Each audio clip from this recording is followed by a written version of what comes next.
कैसे हैं आप लोग। आज मैं आपके लिए एक बड़ा इंटरेस्टिंग सा वीडियो लाया हूँ। जो भी यूके के लिए ड्रीम कर रहे हैं, आना चाह रहे हैं, आई थिंक या फिर वो किसी भी कंट्री में जाना चाह रहे हैं, बट उसके लिए मैं एक रियलिटी चेक मैं आपको बताना चाहूंगा। बट जो भी मैं आपको बता रहा हूँ आपको पता ही है, totally based on my own experience, जैसा मैंने यहाँ पे एक्सपीरियंस किया है। तो कुछ भी चीज आगे फर्दर प्रोसेस करने से पहले पक्का गो थ्रू करें ऑफिशियल वेबसाइट से, और जो भी ट्रस्टेड रिसोर्सेज हैं, और अपनी रिसर्च तो जरूर करनी है, किसी पे भी ब्लाइंडली ट्रस्ट नहीं करना है। ओके, एनीवेज, तो जो हमारा ये वीडियो है आज के बारे में, ये आपकी हेल्प करेगा मैनी टाइम्स सैलरी डिसाइड करने में, ये पता करने में क्या एक्सपेंसेस यहाँ पे होते हैं और रियलिटी क्या है यूके आने की। ओके, तो एक है पैरामीटर एक्सपेक्टेशन प्लस रियलिटी, क्योंकि हम लोग मोस्टली जो जो जो फॉरेन कंट्रीज है वो हम हमेशा मूवीज में देखते हैं, और हम हमेशा अलग अलग जगह पे देखते हैं जो काफी फैसिनेटिंग होता है। तो हमें लगता है कि यार हाँ, काश हमारी भी ऐसी लाइफ होती, काश ऐसी जगह हम भी रह रहे होते। ओके, ऐसे अच्छे घर, अच्छी road and all these things. But anyways, जैसे ही आपका यूके का वीजा लगता है, आपको हमेशा, आप तो एक्साइटेड है ही हैं, प्लस जितने भी आपके दोस्त हैं वो हमेशा, दोस्त हैं, रिलेटिव्स हैं, वो सब ये सोच रहे हैं कि आपकी लाइफ सेट है। ओके, सो नाउ सबके मन में एक इमेजिनरी वर्ड बन जाता है कि लाइफ सेट है, पाउंड ही पाउंड है, पैसा छापेगा, अब तो भैया कोई कमी नहीं है जिंदगी में, मजे हैं अब तो। ओके, क्योंकि यहाँ का 100 रुपए, वहां का 1 पाउंड, मतलब समझ रहे हो कंपैरिजन कैसा रहता है इंडियंस के मन में। तो ये एक कहीं ना कहीं चीज है। ओके, और शायद आप भी इसी ड्रीम में आ रहे हो। ओके, जो कि अच्छी चीज है। ओके, बट कहीं ना कहीं आपको एक रियलिटी पता होनी जरूरी है, क्योंकि जब भी आप यहाँ पे आते हो, कुछ टाइम के बाद जब आप हिट करते हो रियलिटी से, ओके, तो आप कहीं ना कहीं उसके लिए प्रिपेयर होने चाहिए। ओके, एनीवेज, तो जैसे ही आप यूके आते हो, तो आपको पता है शुरू के 2-4 दिन, 10 दिन, मे भी 2 हफ्ता, 20 दिन, तो ये आपका एक अच्छा टाइम होता है। May be you can call it honeymoon period, जहाँ पे आप Insta stories and Facebook stories, ये बढ़िया समुंदर, pictures, view and all these things, यहाँ पे सब कुछ आपको मिलेगा, जो कि अच्छी चीज है, आपकी नई जगह है, एंजॉय करना चाहिए। Okay, it's about travelling something. और कुछ होता है ना, कुछ होते हैं हम लोगों के कॉमन वर्ड, जिसके बेस पे हम सारे कोट्स बनाते रहते हैं। एक जगह घूमने चले गए तो I am traveller, wanderer and life success travel, don't worry, you never know when you die and all these things. आपको पता ही है कैसे स्टेटस चलते रहते हैं आज के टाइम में। तो सब कुछ करो, कोई प्रॉब्लम नहीं है, वो भी एक अपने लाइफ का एक अलग एंजॉयमेंट है, वो आपको करना चाहिए। ओके, बट उसके बाद जब आप यहाँ सेटल हो जाते हो, ठीक है, तो वो सेम रोड है, सब कुछ वही है। ओके, बट एवरीथिंग क्या है, अब साफ रोड है, बट उस पर सोओगे थोड़ा ना, साफ रोड है तो सोना थोड़ा ना है। लोग बहुत अच्छे हैं तो शादी थोड़ा ना करोगे ना, शादी थोड़ी नहीं करनी है उनके साथ। तो एक्चुअल में क्या है कि अगर आपको रहने के लिए घर चाहिए, पीने के लिए पानी है, साफ पानी है, उसका एक कॉस्ट है। ओके, तो इन सब चीजों में एक कॉस्ट आती है। ओके, तो वो कॉस्ट मैं आपको बताना चाहूंगा। सबसे पहले तो एक मोटा माटी एक पकड़ते हैं कि किसी बंदे की सैलरी 40,000 पाउंड है एनुअली। ओके, तो 40,000 पाउंड अगर किसी की सैलरी है, तो उसके बेस पे मैं सारे एक्सपेंसेस आपको बताता हूं। तो 40,000 पाउंड सैलरी है, तो मंथली आपको मिलेगी 3300। ओके, तो 3300 सैलरी आपके पास है, ये है आपकी टोटल सैलरी यहाँ के हिसाब से।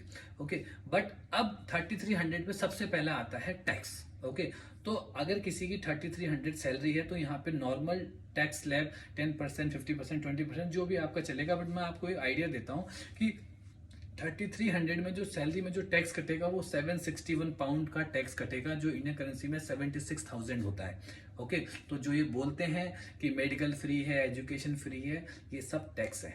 ओके, तो यहाँ पे civilisation comes with a cost. Okay, और ये एक कॉस्ट है। ओके, तो ये पक्का आपको ध्यान रखना है। तो 3300 के बाद आपके हाथ में कहीं ना कहीं आपको कुछ 2600 पाउंड कुछ ना कुछ आपके हाथ में आएगा टैक्स कट के। मे भी थोड़ा बहुत आगे पीछे हो, बट वो आप देख लेना। तो वो एक सबसे पहले एक ये टैक्स हो गया। तो 2500-2600 के बीच में एक्चुअल में आपके हाथ में वो सैलरी आएगी। ओके, नेक्स्ट एक्सपेंस है council tax.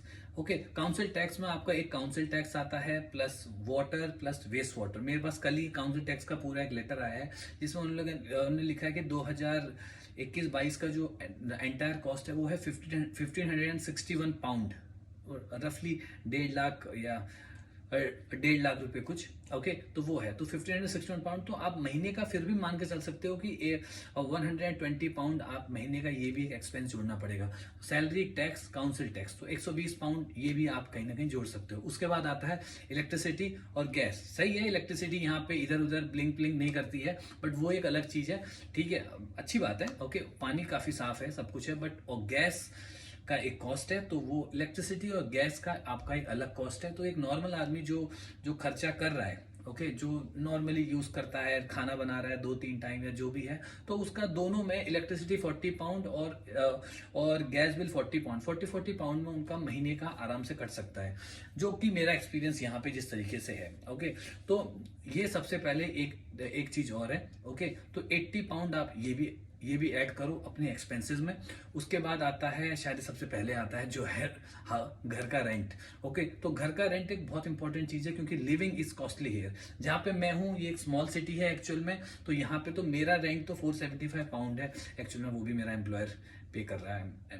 Bit fortunate in that case, but जो नॉर्मली है, ओके, जैसे आप Edinburgh, Belfast, Glasgow, London, Brighton, तो ये सारी जो जगह है, ये सारी जगह कॉस्टली है। ओके, तो अगर आप ऐसी किसी जगह में जो मोस्टली लोग आते हैं, तो उसमें आपको कहीं ना कहीं मानना पड़ेगा कि 900 to 1500 पाउंड का जो लिविंग कॉस्ट है, जो रेंट है, वो पक्का ही आपको पे करना पड़ेगा। ओके, तो ये 900 to 1500 कहीं ना कहीं एक मार्जिन पक्का मान के चलो, और पक्का चेक करें कि जो आपकी जहाँ पे आपकी जगह है, जहाँ पे आप जाने वाले, वहाँ का रेंट का रेंज कितना है। बट जो लंदन, जितना भी मैंने यहाँ पे सुना है, तो 900 to 1200 के बीच में कहीं ना कहीं रेंट आपका एग्जिस्ट करेगा, तो ये पक्का ऐड करना है। तो आप समझ रहे हैं, 3300 से रेंट हो गया, काउंसिल टैक्स हो गया, इलेक्ट्रिसिटी बिल हो गया, ओके, इलेक्ट्रिसिटी गैस बिल हो गया, ये 3 चीजें तो आपकी पक्का है। फिर उसके बाद वेजिटेबल्स वगैरह, तो 2 तरीके के ग्रोसरी आइटम्स होते हैं हम लोगों के। एक है जो एक बार ले आए तो थोड़ा टाइम तो चल जाते हैं, शायद कभी 20 दिन, 25 दिन, 1 महीने भी चल सकते हैं। आटा, दाल, चावल, जो भी हम बल्क में ले आए, तो ये सब चीजें भी आप ला सकते हैं। तो वो अगर उनको हम अलग कर दें, तो जो डेली यूज वेजिटेबल्स हैं, डेली यूज दूध, डेयरी प्रोडक्ट्स वगैरह हैं, तो उसका एक रफली अगर मैं बताऊं, तो नॉर्मल खाने वाला 20 से 25 पाउंड में आराम से एग्जिस्ट कर सकता है एक आदमी। ओके, और शायद 30 पाउंड तक एक हफ्ते का चल सकता है। तो मुझे ऐसा लगता है जो महीने का है वो 100 से 200 पाउंड के बीच का आप कहीं ना कहीं मान के चलो। ओके, 100 से 200 पाउंड। ओके, तो ये भी एक लिविंग एक्सपेंस जो आपका है, ये भी सैलरी में कहीं ना कहीं ऐड होना चाहिए। ओके, और उसके बाद कभी भी आप बाहर खाने के लिए जाते हैं, तो कहीं ना कहीं ये एक आप समझो रफली 30 से 35 पाउंड के बीच में 2 लोग बड़े आराम से खाना खा सकते हैं। किसी भी मतलब एक नॉर्मल एवरेज रेस्टोरेंट में कोई भी खा सकता है खाना। तो आपका ये कॉस्ट भी कहीं ना कहीं 2 बार भी चले गए तो 100 पाउंड करीबन खर्च हो गए। तो ये कॉस्ट भी पक्का जोड़ के चलना।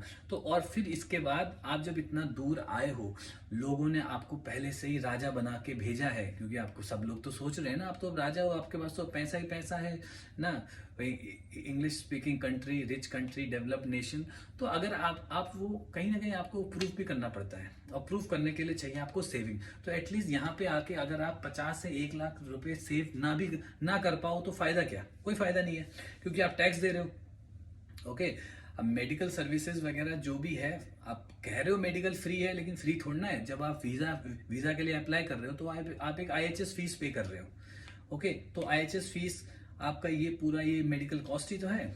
ओके, तो IHS फीस आप पे करोगे, और फिर आप जो नेशनल इंश्योरेंस में जो टैक्स डिडक्शन होता है सैलरी पे, वो नेशनल इंश्योरेंस में भी जाता है। तो ऐसा फ्री ऐसा कुछ नहीं है। ओके, सबके लिए आप एक कॉस्ट दे रहे हो, और वही आपको यहाँ पे एज अ सर्विस मिल रहा है, जो आपको लग रहा है फ्री है।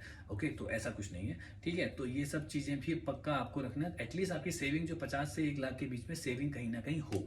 ओके, तो ये कुछ एक्सपेंसेस हैं जो एक मैंडेटरी एक्सपेंसेस हैं, जो पक्का ही होने। उसके ऊपर कोई कितना भी खर्चा कर सकता है, कोई कितना भी कम कर सकता है। That's totally depend person to person, उस पर तो कोई हम कुछ कमेंट कर नहीं सकते हैं। बट ये एक एवरेज जो मेरे जैसे लोग हैं, जो ठीक है, जो नॉर्मली घर में ही खाते हैं, घर का खाना ही पसंद करते हैं, खुद बनाना तो नहीं, वाइफ बना दे वो भी अच्छा है। तो ये जो घर का खाना पसंद करते हैं, कभी कभार बाहर चले जाते हैं। और ड्रिंक का इसमें मैंने जोड़ा नहीं है, दारू यहाँ पे सस्ती है वैसे तो, बट अलग अलग है, वो आपके उस शौक पे है। ओके, तो वो आप देखें। तो ये नॉर्मल जो आइटम्स हैं जो हम लोग डेली यूज पे करते हैं, तो वो एक पक्का मैं आपको बताना चाह रहा था। तो एनीवेज जो भी ये कुछ है मैंने आपको बताया है, होप ये हेल्प करेगा आपको जब भी आप अपनी एम्प्लॉयर के साथ जब भी आप सैलरी डिस्कस वगैरह करते हो, तो पक्का माइंड में रखना कि ये सारे एक्सपेंसेस थोड़ा सा हायर ही मान के चलना, 100-200 पाउंड ऊपर ही मान के चलना, ताकि ये कवर हो जाए और थोड़ी सी 50 से 1 लाख के बीच में आपकी सेविंग भी हो जाए। ओके, तो ये पक्का ध्यान रखें। और बाकी तो सब कुछ यहाँ पे बढ़िया है, और एक नेक्स्ट वीडियो में फिर से लाने वाला हूँ। ओके, तो उसके लिए भी वो करते हैं। By the way, traffic rule यहाँ पे आप बोलते हैं अच्छा है, ट्रैफिक रूल सब लोग मानते हैं, बट इतना कोई ह्यूमन सिविलाइज अभी हुआ नहीं है कि रोड पे कोई नहीं है और वो ट्रैफिक लाइट का वेट कर रहा है। बट ये जो कार्स वगैरह हैं, व्हीकल्स हैं, उनको काफी फॉलो करते हैं, लेकिन जो पैदल चल रहे हैं वो तो रोड पे भाग रहे हैं, S like our India. Okay, तो वो सब भाग रहे हैं, कोई से प्रॉब्लम, मतलब इतना कोई अभी ह्यूमन सिविलाइजेशन इतनी भी नहीं हुई है कि रोड खाली पड़ी और वो ट्रैफिक लाइट का वेट कर रहा है और तब जाके चलेगा। बट हाँ, जेब्रा क्रॉसिंग पे मैंने ये खास चीज नोटिस करी है कि अगर आप जेब्रा क्रॉसिंग पे खड़े हैं, ओके, और कोई भी व्हीकल अपने आप ऑटोमेटिकली रुक जाएगा और आप आराम से पास कर सकते हो। ओके, तो जब भी जेब्रा क्रॉसिंग पे खड़े हो, आराम से रुको, वो गाड़ी अपने आप ही रुकेगी और आप आराम से पास हो जाओगे। तो ये थोड़ा सा जो ड्राइव करते हैं लोग, वो थोड़ा रिस्पॉन्सिबल है इन चीजों के मामले में, तो ये पक्का ध्यान रखें। तो आशा करता हूँ ये वीडियो थोड़ा सा आपकी हेल्प कर सकता है ये चीज जज करने में कि हाँ भाई रियलिटी क्या है। और रियलिटी यही है कि आपको डेली 9 to 5 जॉब करनी है, और जॉब ही करनी है। कोई ऐसा तो नहीं है कि यूके आया और पैसा बरस रहा है, ऐसा कुछ नहीं है। 9 to 5 जॉब करनी है, हर महीने सैलरी का वेट करना है। और 9 to 5 जॉब का मतलब, यहाँ पे 9 to 5 जॉब का मतलब 9 to 5 होता है, क्योंकि अब इंडिया में तो आपको पता ही है कि आने का टाइम है, जाने का कोई टाइम नहीं है। नो बडी इज हैप्पी अगर आप फिक्स टाइम पे 5 बजे निकल जाते हो, तो ये कभी इंडिया में होता नहीं है। बट यहाँ पे ये है 5, जैसे 9 to 5 है तो 5 बजते ही अपना लोग अपने आप उठ के बोलते हैं enjoy your rest of the day and that's it. Okay, and निकल जाते हैं। तो यहाँ थोड़ा ये चीजों में थोड़ी सहूलियत मैं कह सकता हूँ कि है, बट एटलीस्ट उससे भी क्या फर्क पड़ता है, तो वेट आपको सैलरी का करना ही है, काम सारे वही हैं। इसीलिए इस चीज में पक्का ध्यान रखें, ताकि एक रियलिटी आपको हमेशा पता होनी चाहिए, लाइफ की रियलिटी, वो बहुत जरूरी है। एनीवेज, आशा करता हूँ वीडियो काफी आपको पसंद आया होगा, इन्फॉर्मेटिव लगा होगा। अगर कुछ भी आता है, कुछ भी आपके एक्सपीरियंस है, कुछ भी आपका क्वेश्चन है, पक्का मुझे बताएं। मैं जल्दी से जल्दी रिवर्ट करने की कोशिश करूंगा। और do like, subscribe and share दोस्तों। Okay, thank you very much, have a nice day. मिलते हैं नेक्स्ट वीडियो में।